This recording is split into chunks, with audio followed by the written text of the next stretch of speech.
welcome everyone. This is No Bullshit Gaming Podcast 2.5 Gamers Session number 41. We are sharing actionable insights, dropping knowledge from our day-to-day UA, game design and Admon jobs, but also discussing the latest industry news from time to time.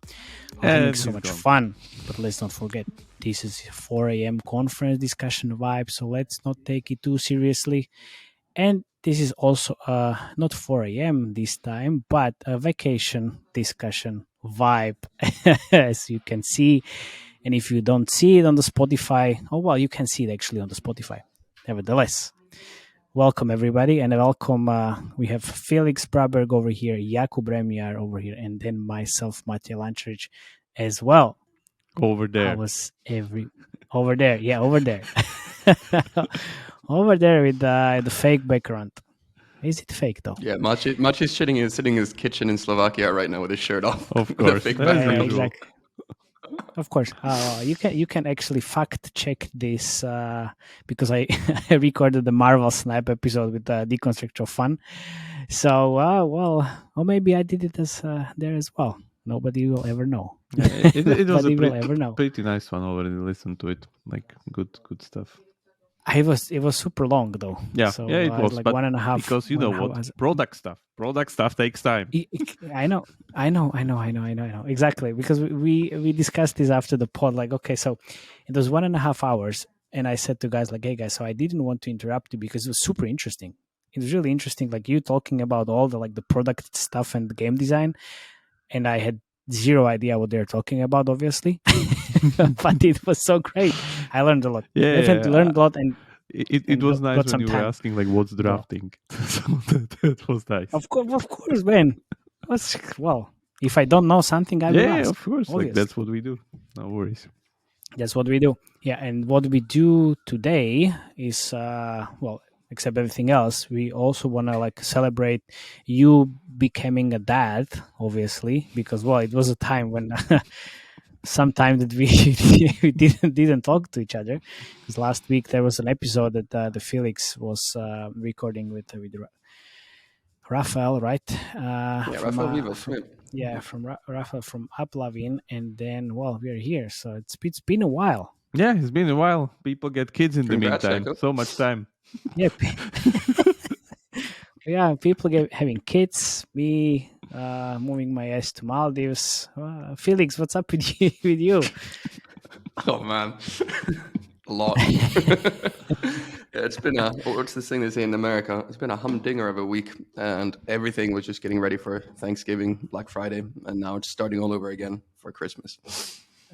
Man, I was asking about your personal life. I don't give a fuck about eCPMs or all this Thanksgiving bullshit. Come on. Well, yeah. Okay. So what are we talking about today? Is it going to be an Admon Q4 update from Felix, obviously? Then we're going to talk about some interesting stuff about the new game which launched, which name is Goddess of Victory. And then what else? Jakub is going to talk about, obviously about the game as well, from the game design point of view. Product stuff as usual. Product stuff as usual. Okay, product stuff as usual. All right, Felix, what's up? You have some predictions to make. Oh, I got predictions. I got things, but man. So last Wednesday, before going into Black Friday and Thanksgiving weekend, I was a bit nervous, right? So consumer price index in America, that's inflation, is 7.7%. And that's a 40-year high right now. And I thought we were heading in for a super weak Thanksgiving and Black Friday. Yeah, but it's going down already, isn't it? They had 8 already. Man, oh man, was I wrong? This year, after eating Thanksgiving pie, U.S. consumers spend $9.12 billion on Black Fridays.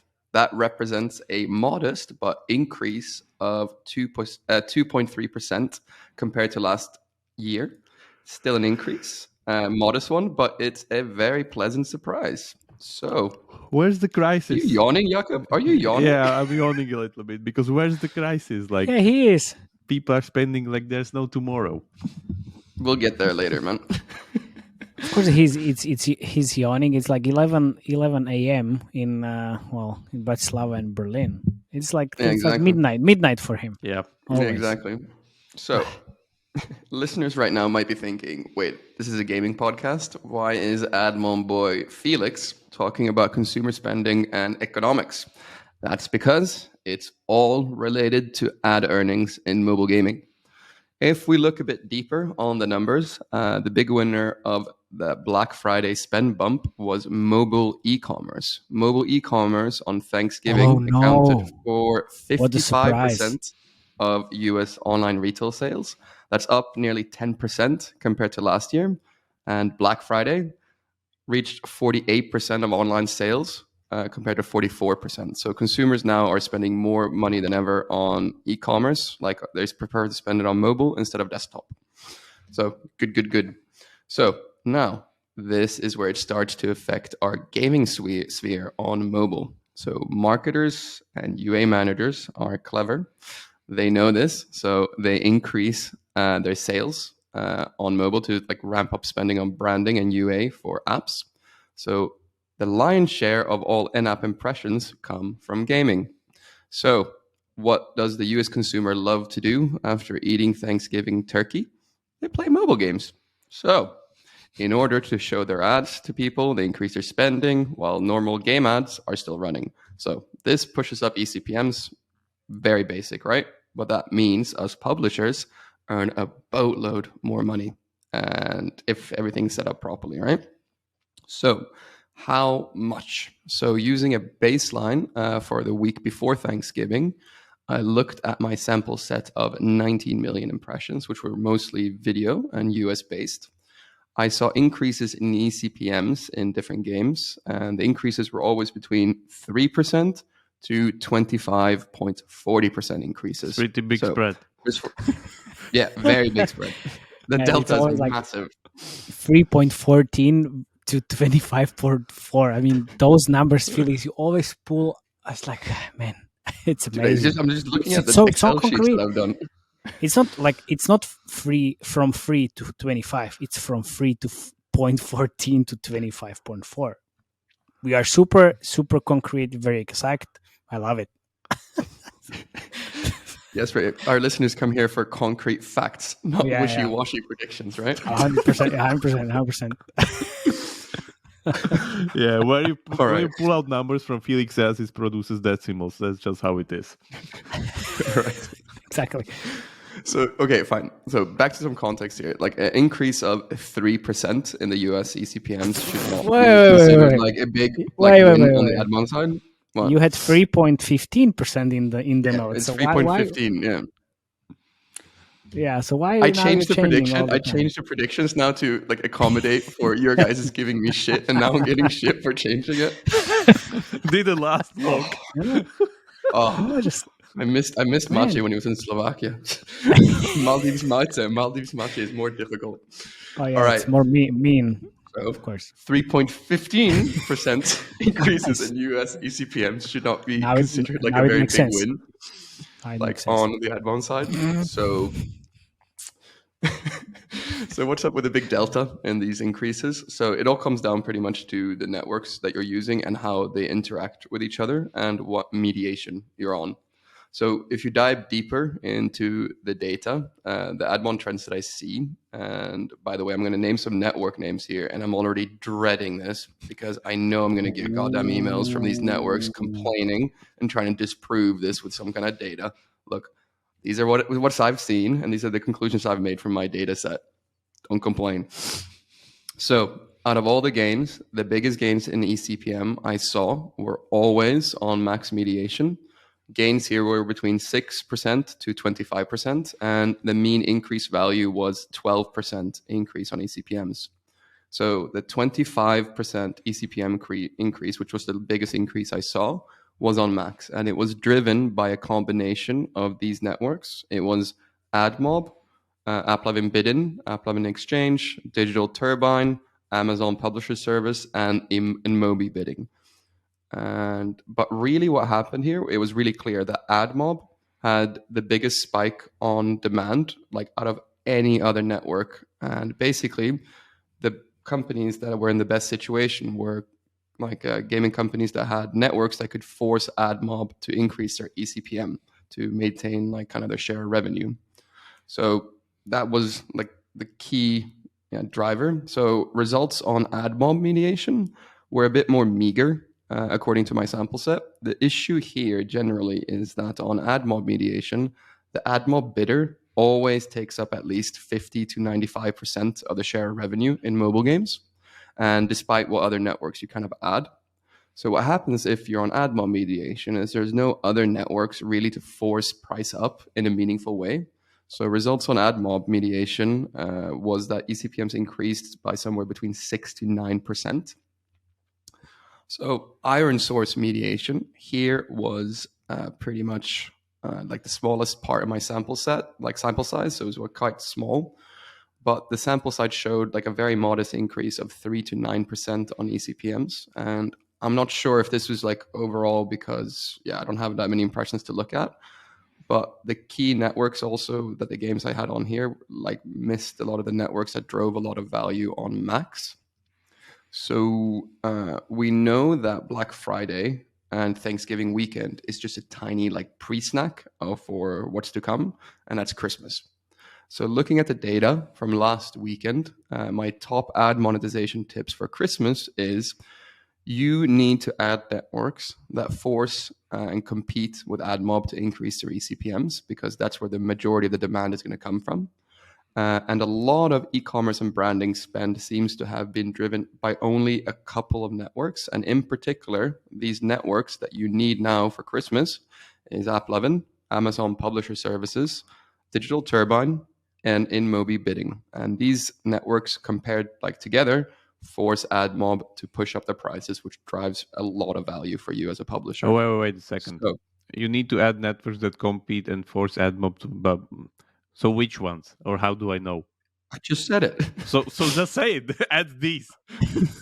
That's what I did. No, that's what he did. Okay, like, what exactly what I did. did. Still sleeping? Oh, he said Maybe. You need to add AppLovin, Amazon, DTX, InMobi. Yeah. Okay. Like what are you? Still sleeping? Come on, bit. man. Okay. Right. So now I also have to make a little prediction here. And just like Matej's background, I do see some storm clouds on the horizon.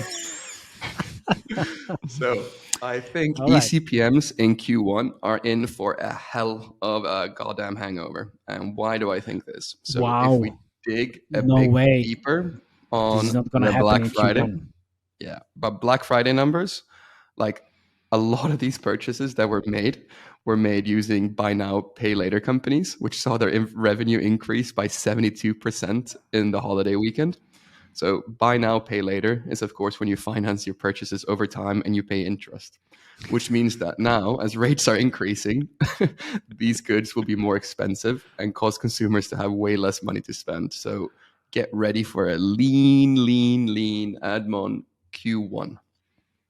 Okay, but then what should you do in Q1 to get like higher eCPMs and all this bullshit? Yeah, there's a couple of things you can do. Funny thing you're asking, I'm actually working on a blog post that's coming out this week.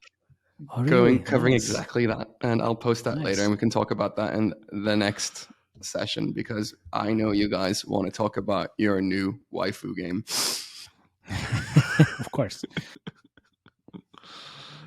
Okay, so instead of a tip, we got the trailer for next time. Wait, what? Okay, now I didn't understand. Like, so you're not going to talk about it, but we need to wait for the blog post. See, oh my god, this sleeping. You're sleeping. What the fuck? This is even worse. This is even worse than me shilling my own blogs and articles. Okay, whatever. Anyway, more stuff for waifu. So let's talk about some UA interesting stuff and the waifu game, obviously. Well, so I started playing this Goddess of Victory, Nikke or Nikke or well whatever game, because it was trending so heavily in the charts, and I need some like help here, Jakub, because I downloaded the game, started playing, and immediately after 10 minutes, I turned it off and uninstalled. Like, what the fuck is this game all about? Is it only like any anime female characters like trying to battling the robots, or like is there anything else actually happening in the game? What do you want more? You have anime characters battling robots, and all of them are waifus. Okay. And all of them have weapons. Okay. yeah. Okay, so they have weapons. Okay, so why? All right, then why this game? Like, why the fuck is it? Is it earning like so much money? So it made almost like 80 million. Not almost 83, man. USD. 83, and Okay, only well, by the estimate that we see, and we don't see the Chinese part. You don't change the part. Okay, well, I was looking at this like a few days ago, so maybe okay, now it's like made more than 80 million since launch, which happened on November 3rd. Yeah. Okay. So it's making around like November 2nd, I think, was the official number or something. Okay. But I checked it. Yeah. For first month from 2nd November to 2nd December, Yeah. it's like 83 plus, which means it's on its way to do 1 billion in first 12 months. Because for that, you need 83 mil. Okay. Oof. So it's making like anything between 2 to 5 millions a day. I mean, that's fucking crazy. But we need to mention that it's like top one geo is Japan, obviously. Then is South Korea, and US, surprisingly, sitting on the third place. For like this type of game, I wouldn't expect the US be on third place. Actually, it's pretty common. I will have a comparison with another waifu game, a favorite of mine. Of course. All right. Okay. But first, like, how is this even possible? Jakub, you are the waifu guy here. Japan, that's why it's possible. Okay. And then the rest of Asia, and then the increasing and bigger crowd in US that's pretty much consuming this game, and it's like, you know, people are getting the appeal there more and more. So that's why, as I said, it's not that uncommon, and even Azur Lane had pretty much a kind of the same mix of countries regarding the revenue. So my guess is like, I told this like 3 years ago already, like waifu games are here to stay, and they will port to the West. So they will migrate here and stay here as a like stable category. And whoever says otherwise, just, you know, you don't just stop it. Stop it. You because it will work. It will work. And like, you know, just look at what happened with Edge Runners, the cyberpunk anime that Netflix did for CD Projekt Red. Like, people in the West eat it alive, and the sales of cyberpunk game, which was like 2 years old on the store, skyrocketed. So anime is starting to work also in the West, and will work. Is it the scantily clad anime? Like, is it the scantily clad anime characters that are driving this, or is it actually like the gameplay that's a lot of fun? The gameplay is actually very, very good. Like, I'll go into detail, but yeah. What gameplay are you talking about? It's just like anime characters with boobs and ass, which is just shaking all the time and battling robots and like shooting guns. Okay. Well, okay. Okay, we can go deeper into that. Okay, I will leave it to your part after a while. Okay, but thanks. Okay, it's good to know. But I guess this is like why Small Giant Games is also pushing their new games in soft launch, which is almost everything but waifus. So they will fail. they will fail. Okay. Fail. Yeah, or they were gonna add it. Okay. Nevertheless, so I started looking into the UMX of the game and the channels out there, and it's mainly Unity and Google, which is it's not that interesting. The most interesting part and the sad part at the same time is the creative strategy. And I mean, the whole game feels still like super sexist, and it's like they're not using anything else in their gameplay or the creatives, just gameplay, which is, again, as I said, boobs, ass, and that's it. So you see the ass from everywhere you go. But it's in not the fake. Menu. There's just, it's not fake. It looks exactly like it looks in the game. Exactly. Yes, of course, it's not fake. You only see giant boobs and guns, and that's it. So like they have in the creative like the big headline, like, "Will you watch my back, Commander?" I mean, seriously. That's a nice pun. it's like, fuck. It's like, this is terrible. Like, hey, Tencent, is this really the creative strategy you are going for? I mean, on one hand, I totally get it. Like, where is this coming from? If the target audience is men 40 plus, and especially in the East, I guess this is work. This is like how it's working there. Is it, Jakub, or I'm completely wrong? To be honest, I directly look up the demographics or like several waifu games and couldn't load them. Yeah. Don't know what's happening, like specifically for Japan. But my guess is that it's pretty much a culture thing there, that, you know, it's anime. Okay. And anime works a little bit different, where you just, you know, go stroll casually into Akihabara, Tokyo, the anime quarter, and you'll understand. Okay. Well, to be just completely honest, I find this very wrong. I know, like, maybe I'm just like too Western, but this is not like the first case of sexist ads that we are seeing, and not only sexist, but also like creative attacking women, and like there's a misogyny in those creatives, and like also like violence against women, and we are seeing this more and more in the last few days and weeks, which is not ideal, I think. But that's not, they're not anime, all of these. Like, they're not anime. Yeah, that's what anime. One big difference. Like, these guys were here first, and then this kind of fake ad, whatever, and now violence against women was, you know, it's coming from the West, actually, not from the East. That needs to be said. Yeah. All I know is I have to have removed so much of these like ads because of so many complaints, and like, yeah, it's really annoying because like, yeah, like they're showing these ads like pretty much in all apps, and it's just super annoying. You have to be super quick to remove them, otherwise you get so many complaints, and then your user rating drops. Yeah. And we are this like I said, like we are this seeing this more and more, and mostly like female oriented games. This is like match free or merge games. I mean, seriously. And right now, I think there was one example that Claire and Janie mentioned on LinkedIn, which is like Play Flock. And there's also like Keys of War, and I think Keys of War is again like staple from there. East, of course. Yeah, that's different. But I mean, like, why is this even happening? I'm a little bit constrained here. Is like how we ended up here. So I think like unfortunate starter of these creative concepts is actually tactile games, because Lily's Garden started these like creative concepts with like rocking the whole UA creative world with the new take, like drama, pregnancy, storytelling with a twist, and all these. Like, I think they didn't very much expect this new level of drama will emerge from this, because obviously, like, how could you expect this? But I know like these creatives, they are running because they catches your attention. They catch your attention, obviously, and most probably they deliver a lot of like ROI because, well, they're still running. So I guess they're bringing money into the like company's pockets. But this is really all about like the money. And I know I've been talking about like how gaming industry is like all about business and needing to paying your bills.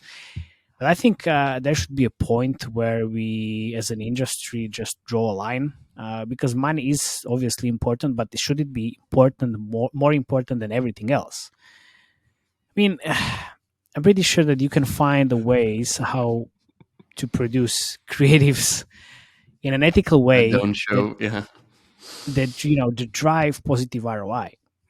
And you know, just recently, just an example, I started working with one company on the creative front, which is they wanted to just move or evolve their creative strategy from fake ads to start using some real gameplay connected creatives. And it took a little bit of a time to actually evolve from something like super fake to more friendly creatives to their brand that delivers ROI. And we succeeded to do that. So I'm pretty sure that you can actually succeed moving from these sexist ads and start working on something else.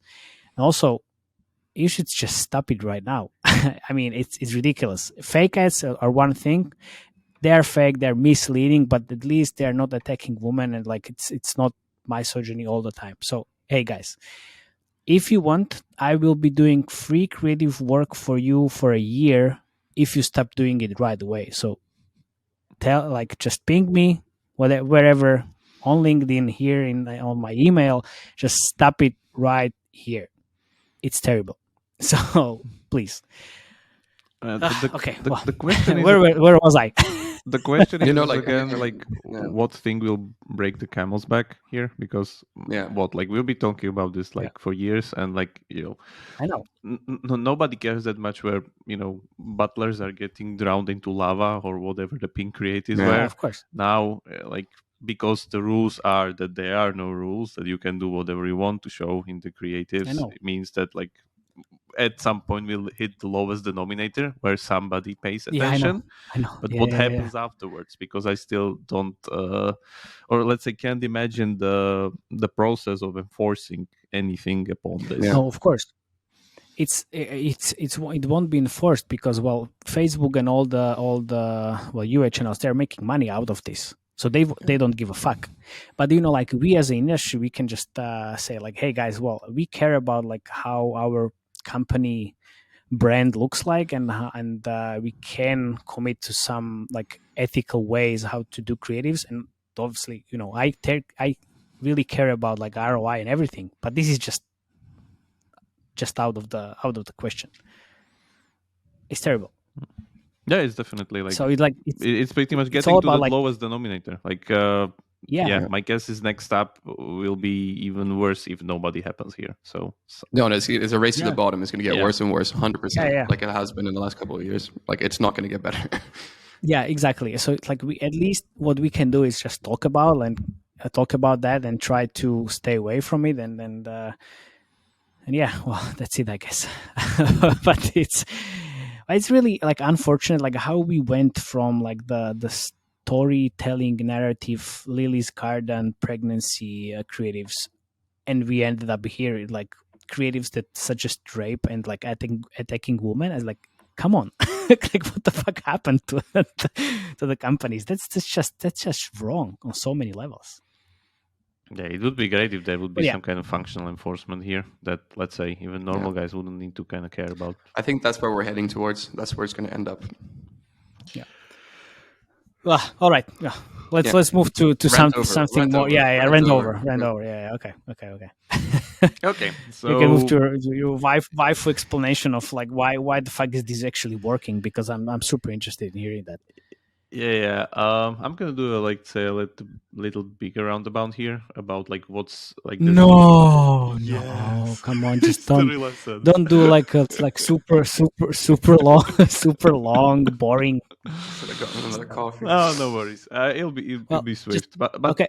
You need to understand some concepts that still you don't understand because of Mr. Surface played 10 minutes uninstalled guy. So let's correct that and don't be bullshit. Ooh, wow. Okay. Yeah, Matej, shut up. You only played the game for 10 minutes. You need to endure something, I want to play man. the game more. I want to play the game more when I find it really offensive. Come on, why would I? It's not that offensive. It's just you don't understand the mechanics, man. That's the thing. They have very standard feature set, especially influenced, I would say, by stuff like AFK Arena these days. Sure, but can I hate the game because I hate how it looks like? I can. Of course, you can hate the game, but you need to play it if you want to talk about it. That's very easy. I know. Okay. I know. Okay, I know how it is. That's why we. Yeah, okay. That's why we discussed this on the 39th of session. So what are we talking about? We're talking about the latest sci-fi RPG, actually, which, by the way, sci-fi. It's sci-fi, the worst of the worst teams to get, and it's making so much money.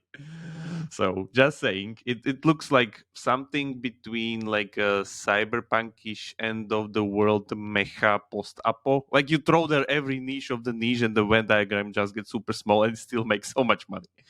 So great job there. It's set in this post-apocalyptic future where the surface of Earth was conquered by unknown mechanical creatures. Of course, it's always better to slay something not living in mass quantities because you don't feel remorse for it. So great point there. And the story follows a commander and his Nikkes. And Nikke in this case is pretty much a synonym for a battle robot. So all the waifus and girls are pretty much bots. And then those are artificially made by 3 big corps. and you are even talking with the CEOs of these corporations in the game, which are also all girls, of course, and they are very, very mean and arrogant. And you use those robots to pretty much reclaim Earth and have like a nice progress scripted PV campaign. So that's what they have there. It was developed by South Korean based company Shift Up, and it's working with the publisher Level Infinite, which is a division of Tencent, as we know. That was set up in 2021 in Singapore, if I understand, with the goal of going more into international. So I guess that means out of China, because this is definitely working out of China, especially Japan. The development, and this is interesting, began already in 2018 with an internal planning competition for a prototype of the game. And it was originally planned to be a first-person perspective shooter. So imagine that. But it was later changed to incorporate the battle poses inspired by the hell of a pivot. Yeah, that's a nice pivot. by the Gears of War series, of course. Like, if you don't know, Gears of War is the one signature cover shooter. Cover shooter means that you have an obstacle, you're leaning your back on it, and at some point you go pick up some enemies, reload, go back to the cover, and so on and so forth. If I understand, the game there works in corridors. This one just works on permanent cover. So the covers pretty much they're not moving anywhere. It's like a shooting range, pretty much. Shift Up first revealed Nikke along Project Eve and Crank in showcase event in 2019. So actually, this was very, very anticipated. And even if I look into the community and everything, they already have 150k Discord, 200k Twitter, and everything. It just pretty much missed us because we are not that super deep into the Japanese gaming market. But it was showcased in G-Star, the biggest South Korean gaming conference, Tokyo Game Show, the Japanese one. And then initially was planned for 2020 release, but then was rescheduled, I guess, because of COVID problems and usual delays, because the production value of this game is enormous. So my guess is the team and everything working on this is super big. And yeah, and I get to it why it works so well, because it's just that just the pre-registrations were 3 million. so just that tells you something. And that's nothing compared to some 30 or 60 million for Call of Duty. Of course. Yeah, I think even Crash Bandicoot had more. Of course, but keep in mind that 3 million pre-registration from Japan means 5 times the LTV of an American. So now count. Yeah, that's what I wanted to say. The game has 5 million downloads and 83 million revenues. Yeah, that's one of those Japanese ARPU games where it skyrockets very high. Well, how where does it sit between the Dragon Quest or World Quest or whatever is the game you're talking about? I guess it will be lower because Dragon Quest is only in Japan, and that's pure Japanese ARPU. Pure Japanese, and this one is trying to be more international, so people with less money to throw around on mobile games is dragging it down probably. So let's see. I'll try to compare the games to Azur Line. Because let's just say that waifu games are very, very popular in Japan specifically. They're very appealing to otaku culture. Otaku culture is pretty much the whole anime manga culture there. I guess in the West you would call these people nerds. In Japan you call these otakus. They have different things pretty much that are not in common, because some people are just watch anime, take in figurines and stuff, and have different things. In the West you have comics, games, and everything. In there it's kind of a little bit different, I would say, because the whole anime manga thing, it creates a different setup than nerds in the West. They are pretty much everything that people don't understand from the main culture, I would say. In the East it's a little bit different. But anyway, there's a very, very big tradition. Wait. So that you say give me your lunch money, Otaku? No, I don't know, man. It's mainstream there. It's not how it is in the West. I by the way, I recommend anyone going there into Japan, into Tokyo, just go there into Akihabara, and you will understand. That's the anime neighborhood there. It's like one of the best places in Earth. So cool. Yeah, it's so cool. It's great. So Azur Lane was actually, again, a similar waifu game where you again collect waifus, which are actually World War II battleships. Is taking on the tradition of like Kankol, which was again a browser game that did exactly this, and they pulled it on mobile. There's multiple waifu games going out and like being in like on the stores there. We just don't talk about it. Last time we talked about the horse racing waifu game, for instance, that also making a killing in Japan. There's a lot of these, but they don't translate that well into the West. But it seems they're getting, their little piece of the market slowly increased as we see with this one, because US is one of the biggest audiences there. So it's definitely working. Both games, both Azur Lane and Nikke, I would say are kind of like one of the best waifu games there. I don't know if the horse racing game, the Pretty Derby, if they are that focused on waifus. I don't think so, probably. But I played Azur Lane pretty heavily. This looks like exactly like an upgraded version of Azur Lane, and they have very, very, like, let's say, waifu centric elements in the game. I'll get to them later.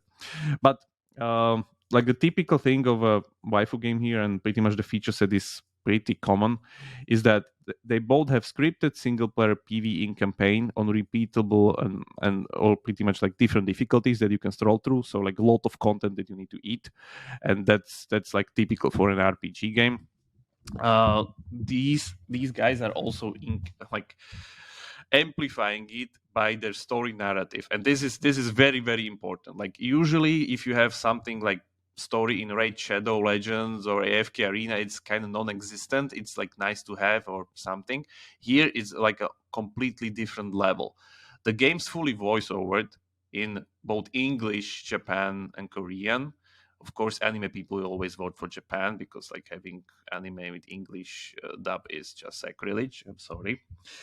And then you have literally anime sequences as cutscenes. Like they actually, like it seems like they paid a studio to do an anime for them to do like 3 to 5 minute cutscenes, and the story is pretty heavy.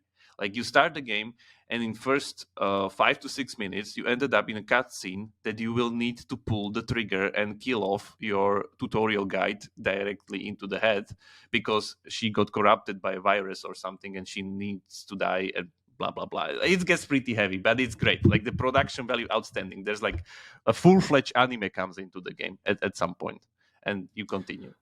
Wait, Remo, does this game also have like a anime series to go with it, not or is yet, it just in not the game? yet. But Azur Lane did their anime series 2 years after launch, and my guess is that this game will also did. Monster Strike also did. A lot of successful games, just like there's the natural way to branch into like offline advertising and just pretty much do anime series. People will eat it like hotcakes. So it's the same as Cyberpunk, by the way. That was a nice kind of a shot there. Where was I? Yeah, so we killed the tutorial guide. The game goes and continues. Why is making so much money? Because there's character event gacha monetization, and this is the secret sauce of all of these games. Why it's working so well? Because you need to spend a lot of time in order to pull something useful from the gacha. That's the main thing. And the character progression is the typical one for a gacha game, where you have like levels of characters. They even have the star system. So star system pretty much determines how much you can limit break your characters, meaning that what's the actual end level that these people can eventually achieve if you have enough duplicates of them, because you can level them for XP and like you have them.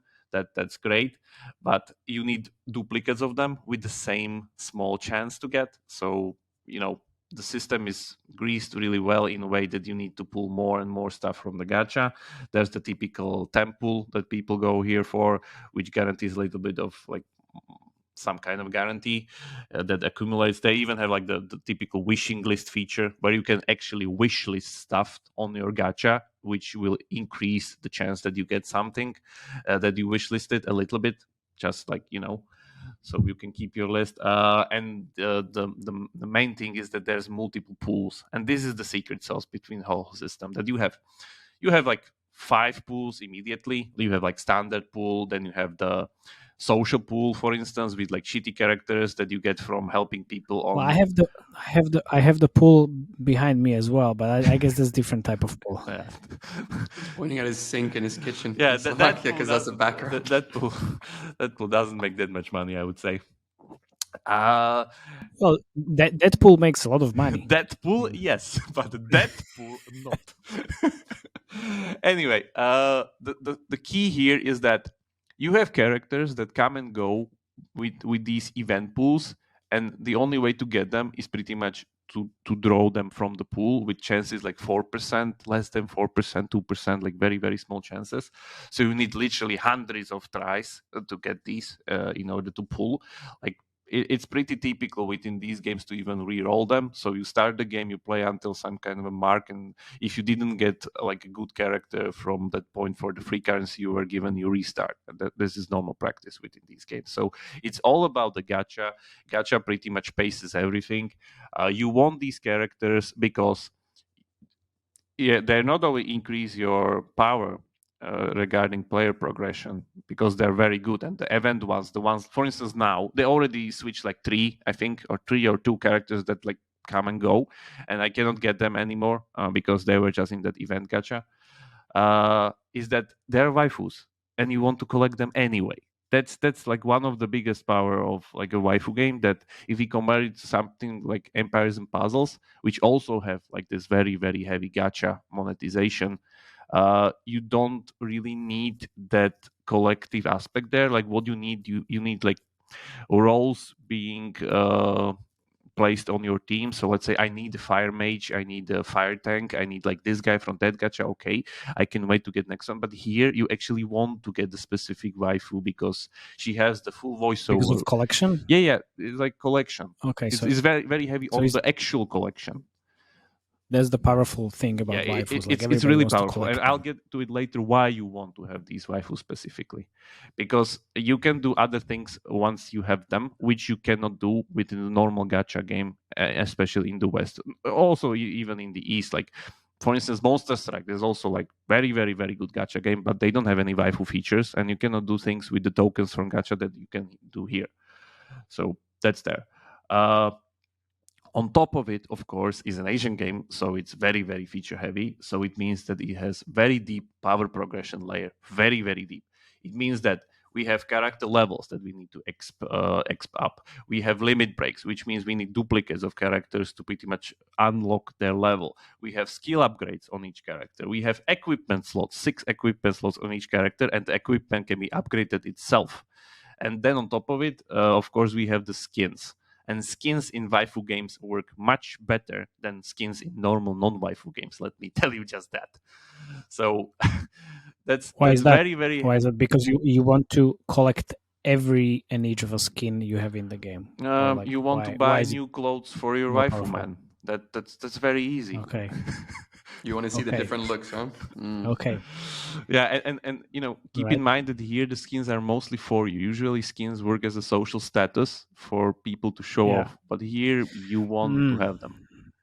Even though it's your collection. It's like a PvE situation. Yeah, it's your collection. Your collection is very, very the center here. So you want to have that. So it really sounds like this will be the next $1 billion mobile game, huh? Could be. Like the start's definitely looking there. If they are able to pull out some very heavy liveops, which they already started, the usual treadmill on these games, my guess is that they will get to these really, really big spikes. Just to give you a context, let's run through some numbers so we know what we're talking about. So if we compare, I hope you have decimals. No, I don't. There's no decimals. Felix the decimal one. I'm the one with millions and billions. Okay. Yeah. So just by comparison, Azur Lane, when it started in like the first big month when it launched, it didn't launch globally yet. It launched only in Asia first. It did something like more than 16 mil a month in the first month, in the big one. As we talked before, Nikke already did 83 in just the first month. Okay, compare Japan to Japan. Japan to Japan. Yeah. I think that would be something against like what's there? It should be more. It should be more. Yeah, that's the Japan actually. Like Azur launched first in Japan and like Asia. Okay, but the chart here says pretty much that it's mostly Japan, like 90% at that point.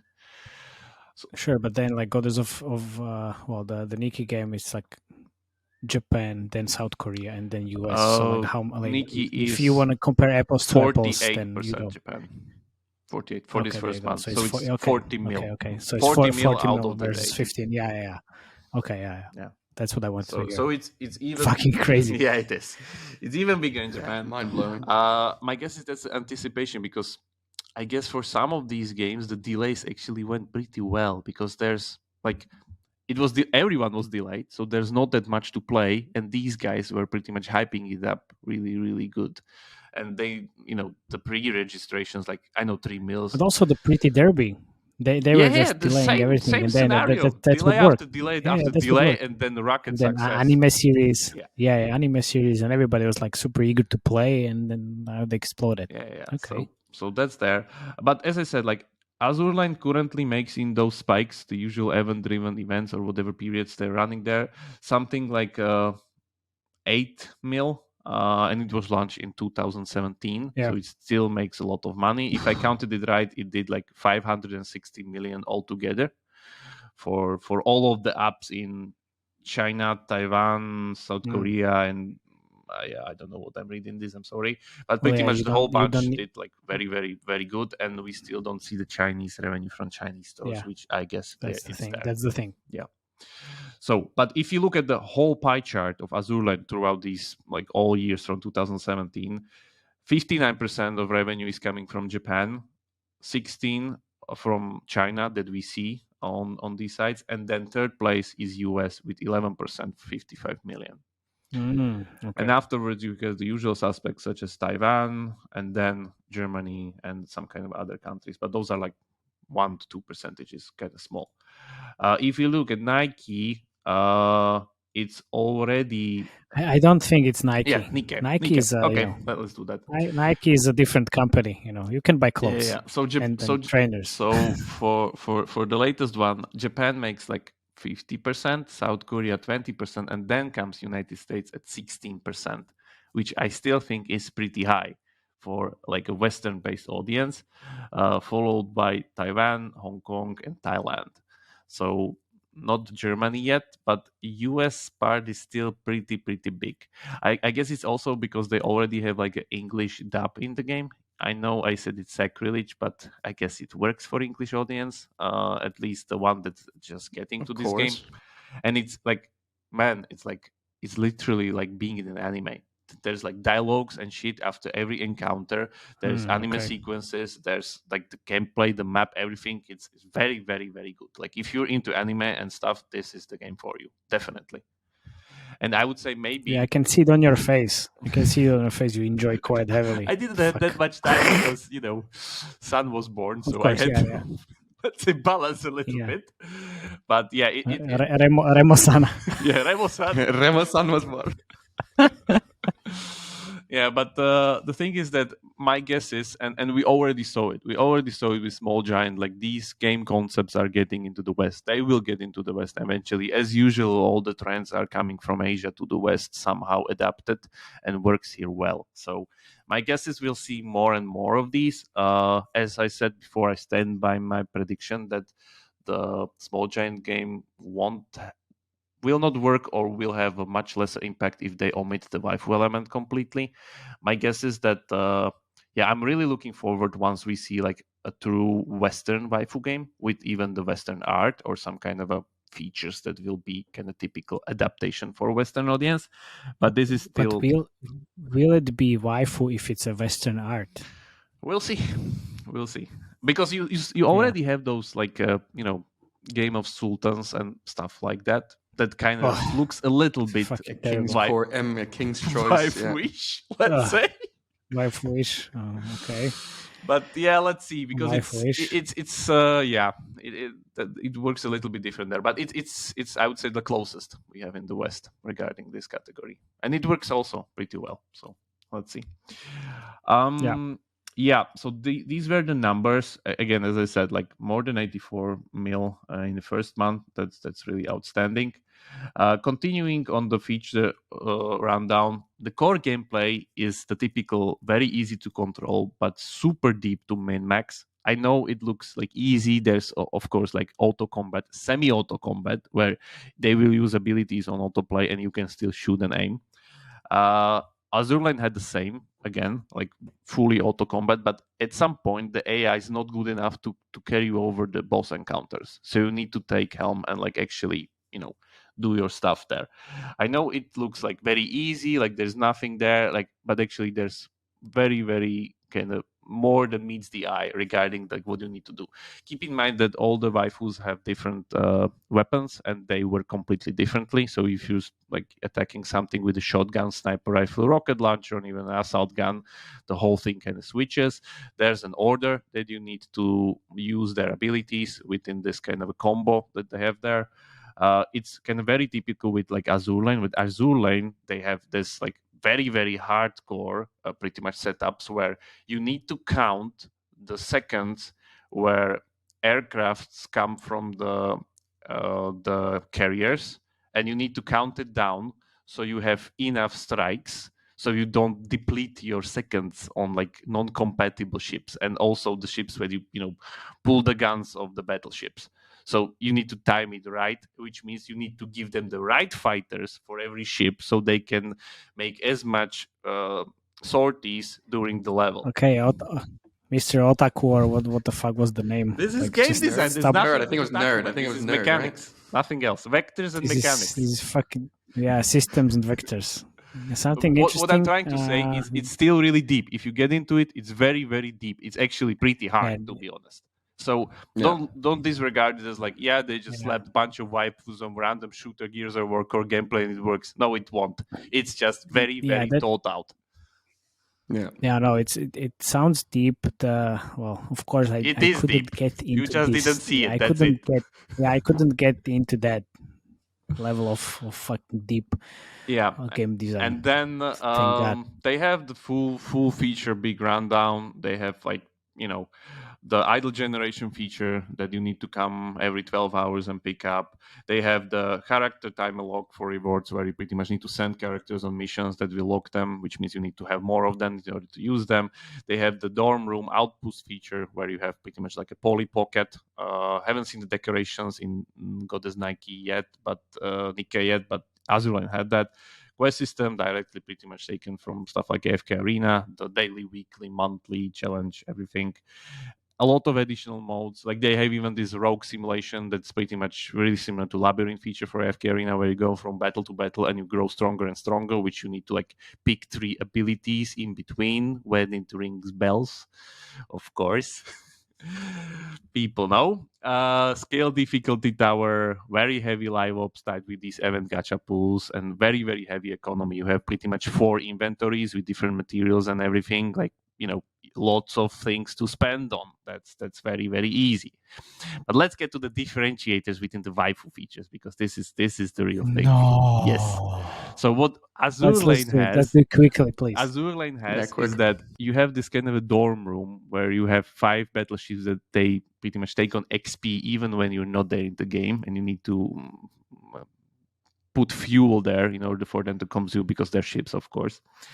And they have this happiness mechanic, which increases their stats and everything. And in Azur, actually, if you hit 100 happiness and if you buy a wedding ring in the shop, you can marry a waifu, and you can marry as much as you want. Why not? Which unlocks a special wedding skin or stuff around that. Like portraits and stuff. So that's good.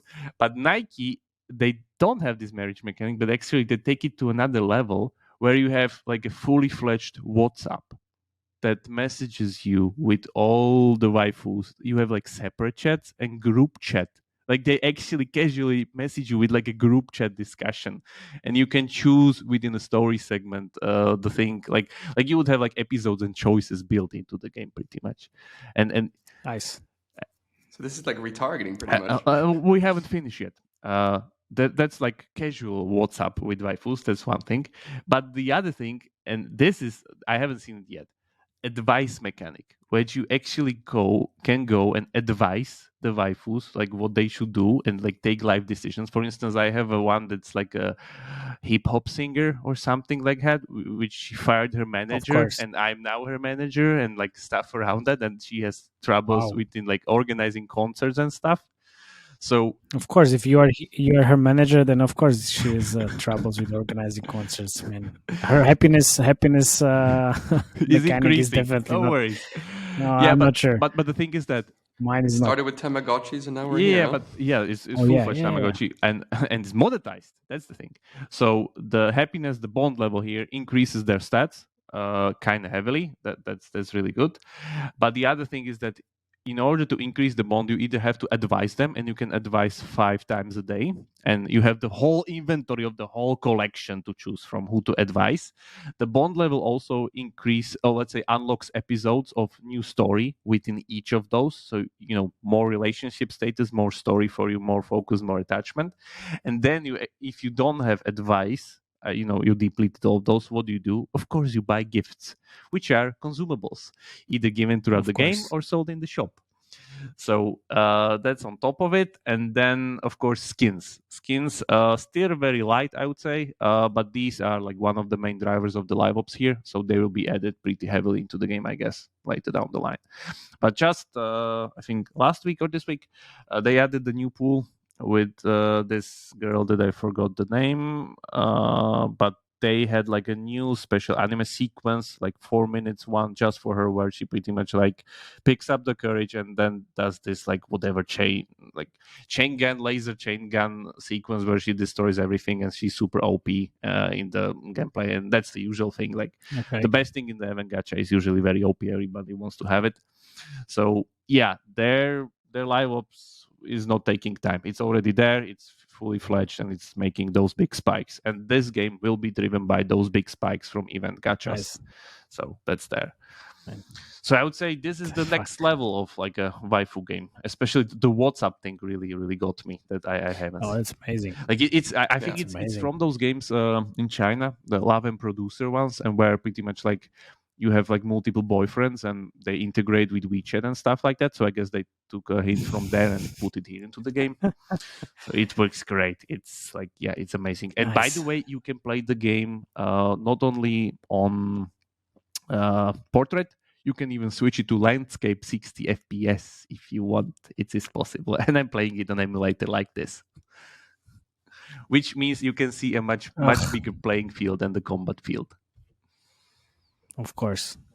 How else? Any questions? All right. No, let's just no. My happiness. Yeah, my happiness mechanic is on the top level, I think. But it works so well, man. Like monetization wise, design wise, it's a marvel of a game. It's amazing. Great job, outstanding move, guys. Like you really nailed it. Like I was expecting another kind of Azur lane clone or something that was catching up to it, because there were a lot of them. This is way better. This is like pushing it to the next level. Let's keep an eye on this, and then see if our prediction is true. That is the next $1 billion game, then. Yeah, might be. All right. Yeah, I think that's it for today. Thank you very much for listening. I need to say again, thank you very much, guys, because we had this Spotify Wrapped, which surprised me in a positive way. So thank you very much for being awesome. We got all the like amazing stats from Spotify about you, that you are great and you're sharing our podcast. So please keep doing so. And yeah, until next time. Thank you very much. Bye, everyone. Yeah.